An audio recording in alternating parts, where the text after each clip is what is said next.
Welcome to my YouTube channel Arsh Educare. और आज का टॉपिक जो है माइक्रो ऑर्गेनिज्म, फ्रेंड्स एंड फोई। अब आप अपने चारों तरफ बहुत सारे जीवों को देखते हो। जानवर होते हैं, पेड़ पौधे होते हैं, इंसेक्ट्स होते हैं, लेकिन इन सारे ऑर्गेनिजम्स के अलावा कुछ ऐसे भी ऑर्गेनिजम्स हैं जिनको आप अपने नेकेड आइज से नहीं देख सकते हो, अपनी आँखों से डायरेक्टली नहीं देख सकते हो।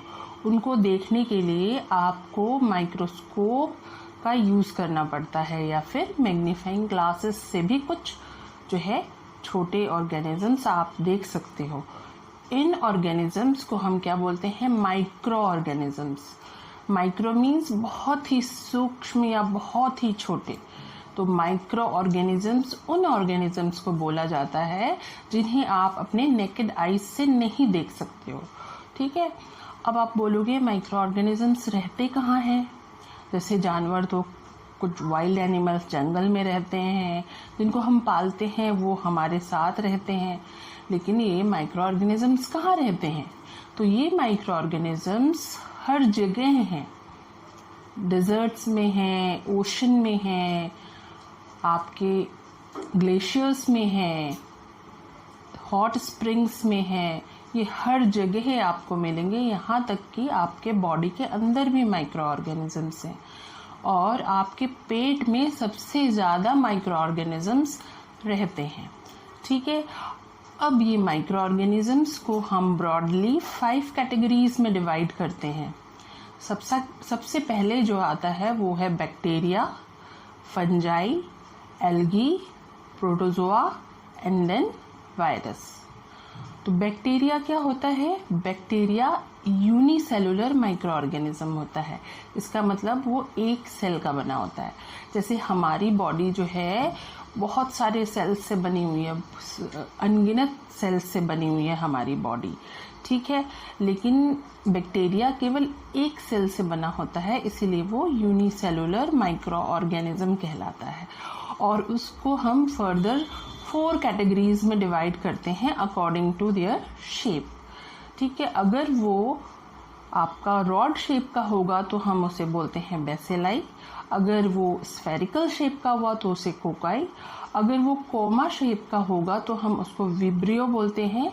और अगर वो स्पाइरल शेप का होगा तो उसको स्पाइरला बोलते हैं।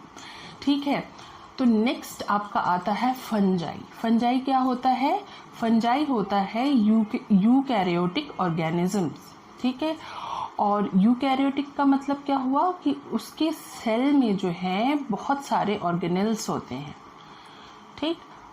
अब ये जो है, इसमें क्या चीज़ है? ये पूरा का पूरा प्लांट जैसा होता है, लेकिन इसमें क्लोरोफिल नहीं होता है। और जो फंजाई है वो सेप्रोफैटिक हो सकता है या फिर पैरासाइटिक।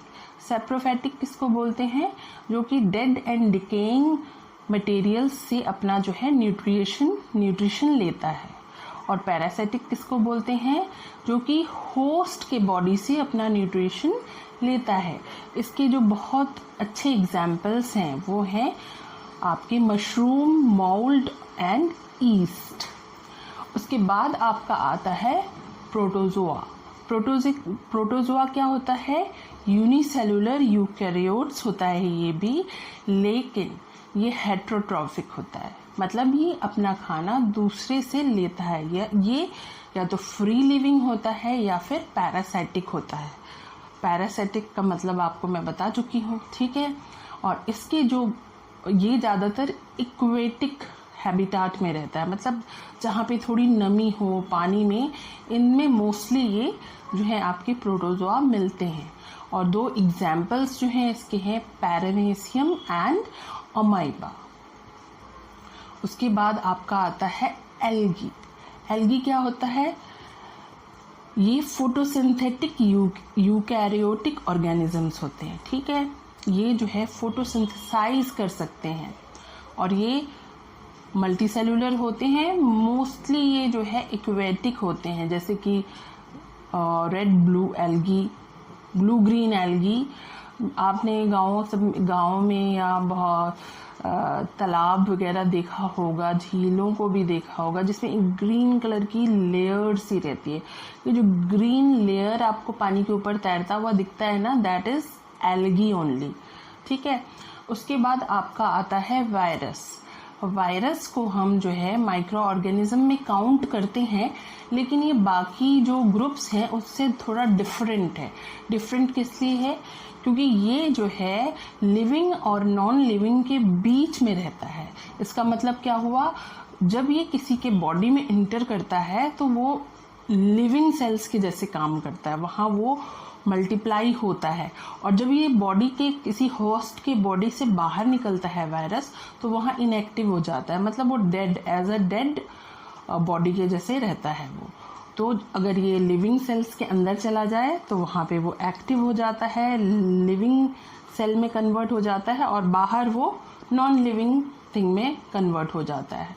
और वायरसेस से हमें बहुत सारे डिजीजेस होते हैं, जैसे अभी कोविड-19 आप देखते हो, ठीक है। पोलियो भी वायरस से होता है, और बहुत सारे डिजीजेस जो हैं वायरसेस की वजह से होते हैं। आपको पता चल गया कि माइक्रो ऑर्गेनिज्म कितने टाइप के होते हैं। अब ये जो माइक्रो ऑर्गेनिजम्स हैं, ये कुछ माइक्रो ऑर्गेनिजम्स आपके लिए अच्छे होते हैं और कुछ माइक्रो ऑर्गेनिज्म आपके लिए बुरे होते हैं।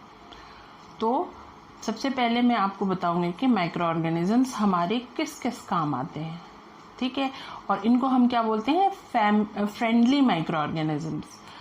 तो माइक्रो ऑर्गेनिजम्स सबसे पहले हाउस होल्ड में बहुत सारे माइक्रो ऑर्गेनिज्म काम में आते हैं, जैसे कि कर्ड बनाने के लिए, चीज़ बनाने के लिए, केक बनाने के लिए, पिकल बनाने के लिए, और बहुत सारे और भी चीज़ों के लिए माइक्रो ऑर्गेनिजम्स का यूज़ किया जाता है। आपने देखा होगा दूध से हम जो है दही बनाते हैं, तो ये जो दूध जो कर्ड में कन्वर्ट होता है वो भी माइक्रो ऑर्गेनिजम्स की मदद से ही होता है। और इन माइक्रो ऑर्गेनिजम्स में एक है लैक्टोबैसिलस, जो कि प्रमोट करता है द फॉर्मेशन ऑफ कर्ड। दूध को कर्ड में कन्वर्ट करने के लिए हेल्पफुल होता है ये बैक्टीरिया। ठीक, उसी के बाद आपको मैं एक और चीज़ बताने जा रही हूँ कि ये जो बैक्टीरिया और ईस्ट जो है, ये आपके फर्मेंटेशन का भी काम करते हैं। फर्मेंटेशन कब होता है? आपने देखा होगा आपके घर में अगर इडली या डोसा के लिए आपकी मम्मा जो है डो बनाती है, तो उसको एक ओवरनाइट रख देती हैं और वो फूल जाता है। ये जो फूलता है वो किस वजह से होता है? वो ईस्ट की वजह से होता है। ईस्ट जो है ड्यूरिंग रेस्पिरेशन क्या करता है? कार्बन डाइऑक्साइड जो है वो निकालता है, और ये जो है बबल का फॉर्मेशन कर देते हैं डव के अंदर, जिसकी वजह से वो जो डव है आपका फल्फी बन जाता है। तो इस तरीके से आप देखते हो कि कितने सारे कामों में, हाउस होल्ड चीज़ों में माइक्रो ऑर्गेनिजम्स हमारा काम करते हैं। दूसरा और एक चीज़ ये है कि जितने भी जो है आपके गार्बेज होते हैं, डिग्रेडेबल गार्बेज, जैसे कि सब्जियों के छिलके, फलों के छिलके, इन सब चीज़ों को भी जो है माइक्रो ऑर्गेनिजम्स ही डिग्रेड करते हैं। डिग्रेड करके उसको जो है मैन्योर में कन्वर्ट करते हैं, ठीक है।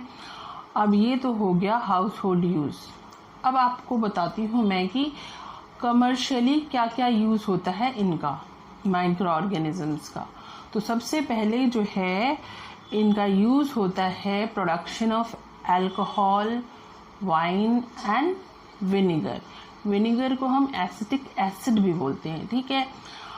और इसके लिए क्या यूज़ होता है? कौन सा माइक्रो ऑर्गेनिज्म यूज़ किया जाता है? ईस्ट, ठीक है। ईस्ट को नेचुरल शुगर जो कि बार्ली या बाकी आपके जो ग्रेन्स हैं उसमें मिलते हैं, उसके साथ मिक्स किया जाता है।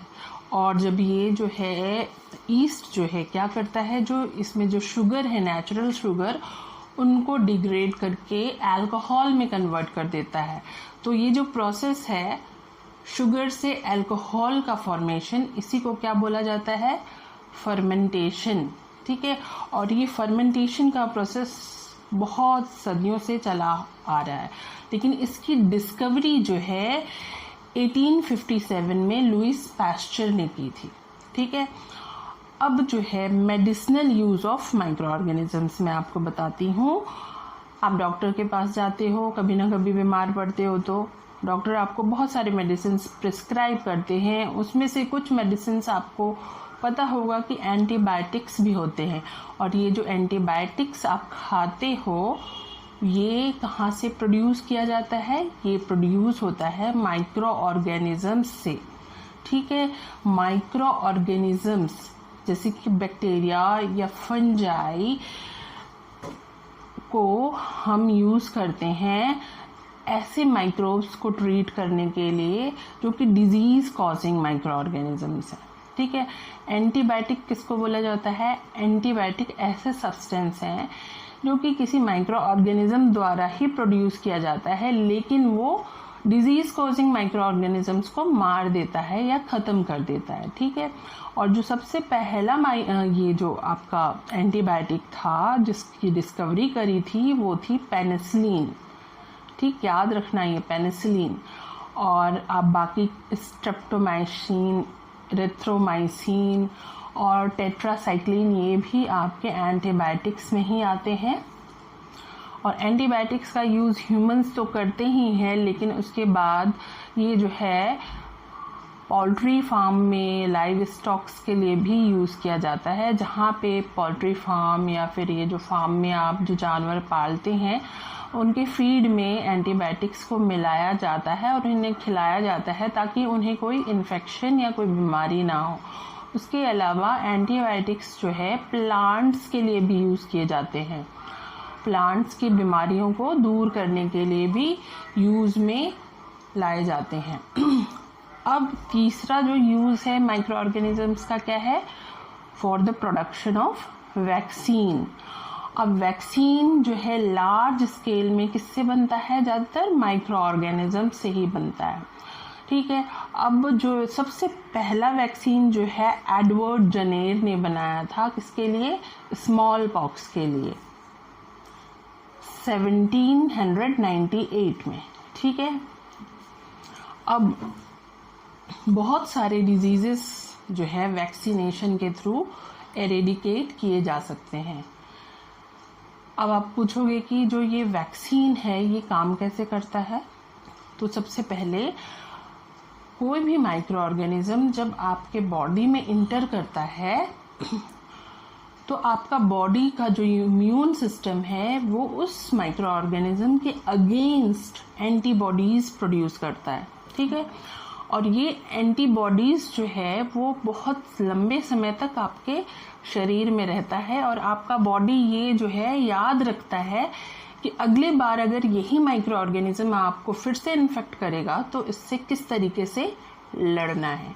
ठीक, तो इसी चीज को लेते हुए वैक्सीन कैसे प्रोड्यूस किया जाता है?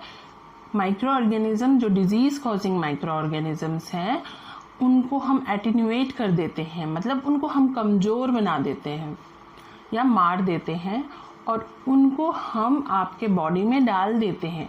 ये क्योंकि कमज़ोर हैं तो आपको बीमार नहीं करेंगे, लेकिन हाँ आपका बॉडी उनको रिकॉग्नाइज करेगा as a pathogen, as a outer invader, और वो एंटीबॉडीज़ आपके बॉडी में बनाएगा जिसके वजह से आपकी बॉडी इम्यून हो जाएगी इस माइक्रो ऑर्गेनिजम्स के लिए। ठीक है, तो इस तरीके से जो है आपका वैक्सीन वर्क करता है। तो यहाँ पे भी आप देख रहे हो कि माइक्रो ऑर्गेनिजम्स का यूज़ किस चीज़ के लिए किया गया? वैक्सीन प्रोडक्शन के लिए। और ये जो पोलियो ड्रॉप्स आप पीते हो, बचपन से आपने पिया होगा, ये भी जो है माइक्रो ऑर्गेनिज्म से ही बना हुआ है। ठीक है, अब बहुत सारे माइक्रो ऑर्गेनिजम्स का यूज़ किस चीज़ के लिए किया जाता है? To increase the fertility of soil. अब पूछोगे कि कैसे फर्टिलिटी ऑफ सॉइल को बढ़ाते हैं ये? तो बहुत सारे माइक्रो ऑर्गेनिजम्स जो हैं उनको हम नाइट्रोजन फिक्सर्स बोलते हैं। एयर में जो है बहुत सारा नाइट्रोजन है, लेकिन जो हमारा जो बॉडी है या फिर प्लांट्स और एनिमल्स जो हैं, अदर ऑर्गेनिजम्स जो हैं, वो डायरेक्टली जो हवा में नाइट्रोजन है उसको यूज़ नहीं कर सकता है। लेकिन कुछ माइक्रो ऑर्गेनिजम्स में ये क्वालिटी होती है कि हवा में जो नाइट्रोजन होता है उसको वो नाइट्रोजीनियस कंपाउंड में बदल देते हैं, और ये नाइट्रोजीनियस कंपाउंड जो है उसको फिर प्लांट्स और एनिमल्स यूज़ करते हैं। प्लांट्स उसे रूट्स के थ्रू ऑब्जर्व करते हैं और फिर प्रोटीन, न्यूक्लिक एसिड, क्लोरोफिल, इन सब के प्रोडक्शन में उसका यूज़ होता है। ठीक है, तो इस तरीके से जो है फर्टिलिटी बढ़ाने का भी काम करते हैं माइक्रो ऑर्गेनिजम्स। और एक राइजोबियम नाम का जो बैक्टीरिया है जिसके बारे में आपने छोटे क्लासेस में पढ़ा होगा, वो एक इम्पॉर्टेंट नाइट्रोजन फिक्सर है जो कि लेग्यूमिनस प्लांट के नोड्यूल्स में रहता है। ठीक है, इसके अलावा जो माइक्रो ऑर्गेनिज्म है वो इन्वायरमेंट को क्लीन करने का भी काम करते हैं। बहुत सारे माइक्रो ऑर्गेनिजम्स जो होते हैं वो dead and decaying plants and animals से अपना न्यूट्रिएंट्स जो है लेते हैं।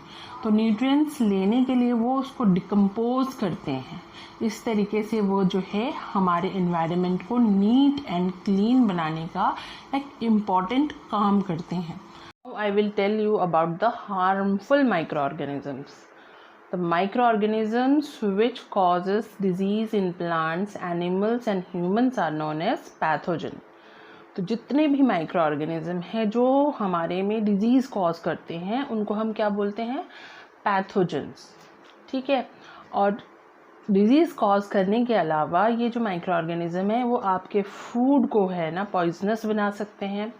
ठीक है, उसके अलावा आपकी क्लोथिंग या फिर लेदर आइटम्स को भी ये जो है डैमेज कर सकते हैं। Now I will tell you about the disease causing micro organisms in humans. Pathogens जो है हमारे बॉडी में इंटर कैसे करते हैं? वो हवा, पानी या खाने से इंटर करते हैं।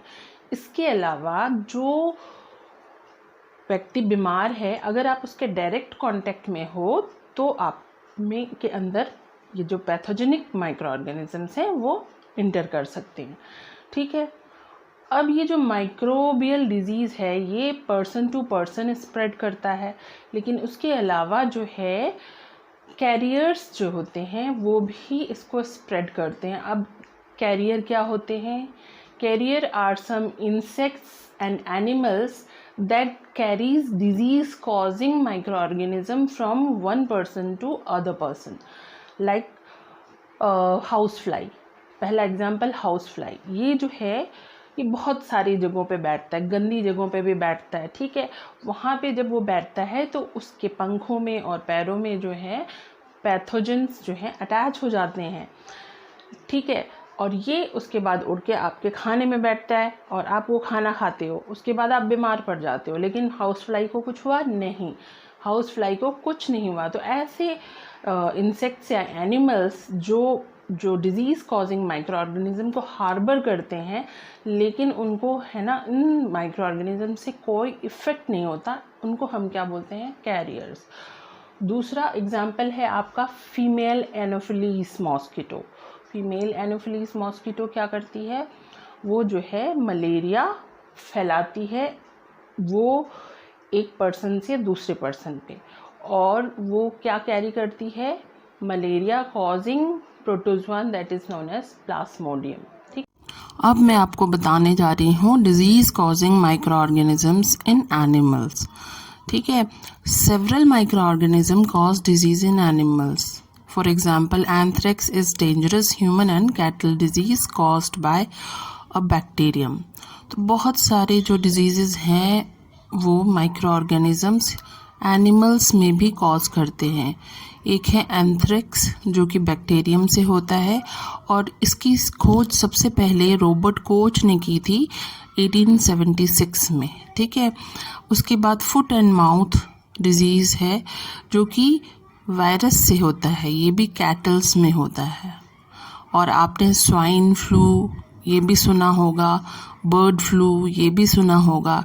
ये सारी जो चीज़ें हैं ये माइक्रो ऑर्गेनिजम्स के थ्रू होती हैं एनिमल्स और बर्ड्स को, और अगर इनको एक बार ये डिज़ीज़ हो जाए तो फिर इनको ट्रीट करना बहुत ही मुश्किल हो जाता है, और फिर हमें क्या करना पड़ता है, मास लेवल पे इनको है ना हमें मारना पड़ता है। जैसे पोल्ट्री फार्म में अगर ये बर्ड फ्लू हो जाता है तो हम क्या करते हैं, गवर्नमेंट करती क्या है कि जितने भी पोल्ट्री फार्म्स में जो भी मुर्गियां हैं उन सब को एक साथ जो है मार दिया जाता है। इस तरीके से इसको रोकथाम की जाती है। ठीक है, तो बहुत सारे जो माइक्रो ऑर्गेनिजम्स हैं वो प्लांट्स में भी डिजीज़ कॉज करते हैं, बहुत सारे डिजीज़, और जब ये प्लांट को इन्फेक्ट करते हैं तो हमारा जो है क्रॉप प्रोडक्शन कम हो जाता है और अल्टीमेटली हमारी इकोनॉमी में इसका इफ़ेक्ट पड़ता है। ठीक है, बहुत सारी जो डिजीज़ेज़ हैं जो कि माइक्रो ऑर्गेनिजम्स के थ्रू होते हैं प्लांट्स में, उसमें एक है सिट्रस कैंकर। सिट्रस कैंकर ज़्यादातर नींबू, संतरे, इन सब में होता है, और ये किसके थ्रू होता है, बैक्टीरिया के थ्रू, और ये जो फैलता कैसे है, एयर के थ्रू। दूसरा डिजीज़ है रस्ट ऑफ वीट, ये एक फंगल डिजीज़ है जो कि एयर और सीड्स के थ्रू फैलता है। और तीसरा येलो वेन मोज़ाइक ऑफ भिंडी या ओकरा, ये वायरल डिजीज़ होता है जो वायरस के थ्रू होता है, भिंडी में होता है, और ये इंसेक्ट्स के थ्रू फैलता है। ठीक, अब जो हमारे माइक्रो ऑर्गेनिजम्स हैं ये तो आपने देखा कि डिजीज़ कॉज कर रहे हैं, इसके अलावा ये जो है फूड पॉइजनिंग भी करते हैं। अब आप बोलोगे फूड पॉइजनिंग कैसे करते हैं, काफ़ी टाइम ये होता है कि जो भी हमारा खाना होता है उसमें माइक्रो ऑर्गेनिजम्स चले जाते हैं और वहाँ पे वो जो है कुछ टॉक्सिन सब्सटेंस प्रोड्यूस करते हैं, और ये टॉक्सिन सब्सटेंस जब हमारे बॉडी के अंदर खाने के थ्रू जाते हैं तो वो हमारे लिए पॉइज़न का काम करते हैं। तो इसीलिए ज़रूरी होता है कि हम जो भी खाना खा रहे हैं या जो खाना बनाया है उनको लॉन्ग टर्म में प्रिज़र्व करके रखें। प्रिज़र्व करने के लिए बहुत सारे मेथड यूज़ होते हैं। तो अब मैं आपको common methods of preserving the foods in Holmes बताती हूँ। सबसे पहला मेथड है केमिकल मेथड। इसमें हम क्या करते हैं, सॉल्ट या एडिबल ऑयल को हम जो है खानों में ऐड करते हैं। तो ये जो एडिबल ऑयल और सॉल्ट क्या करता है, माइक्रोब्स के ग्रोथ को जो है रोकता है। ठीक है, और इन्हीं को हम क्या बोलते हैं, प्रिजर्वेटिव्स। प्रिजर्वेटिव्स को हम पिकल्स में ऐड करते हैं, जैम्स में, स्क्वाशेस में भी ऐड करते हैं। और जो कॉमन प्रिजर्वेटिव है वो है सोडियम बेंजोएट या sodium metabisulphite. Preservation of food by common salt. अब कॉमन सॉल्ट क्या होता है, नमक। नमक का भी यूज़ करते हैं हम बहुत सारे फूड आइटम्स को प्रिजर्व करने के लिए।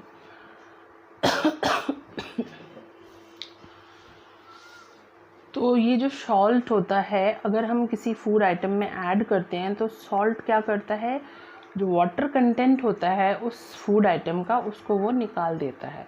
जब वाटर कंटेंट नहीं रहता है तो वहाँ पे जो है माइक्रोब्स के लिए ग्रोथ का जो ऑप्टिमम कंडीशन होता है वो ख़राब हो जाता है और फिर माइक्रोब्स ग्रो नहीं कर पाते हैं। ठीक है, अब दूसरा जो है प्रिजर्वेशन बाय शुगर। तो आपने देखा होगा आपकी मम्मियाँ जो हैं घरों में जैम वगैरह बनाती हैं तो उसमें वो जो है ऐड करती हैं क्या, शुगर। तो शुगर का भी यही काम होता है कि ये जो है जो वाटर कंटेंट है उसको निकालता है और ये माइक्रोब्स के ग्रोथ को रोकता है। अब ऑयल और विनेगर का भी यूज़ किया जाता है फूड के प्रिजर्वेशन के लिए। विनेगर हम किस में डालते हैं, बहुत सारे पिकल्स जो हम बनाते हैं उसमें। और एडिबल ऑयल ये भी जो है माइक्रोब्स की ग्रोथ को रोकता है। ठीक है, अब एक और है जिसमें हम हॉट या कोल्ड ट्रीटमेंट देते हैं, जैसे कि आपने सुना होगा पेस्चराइजेशन।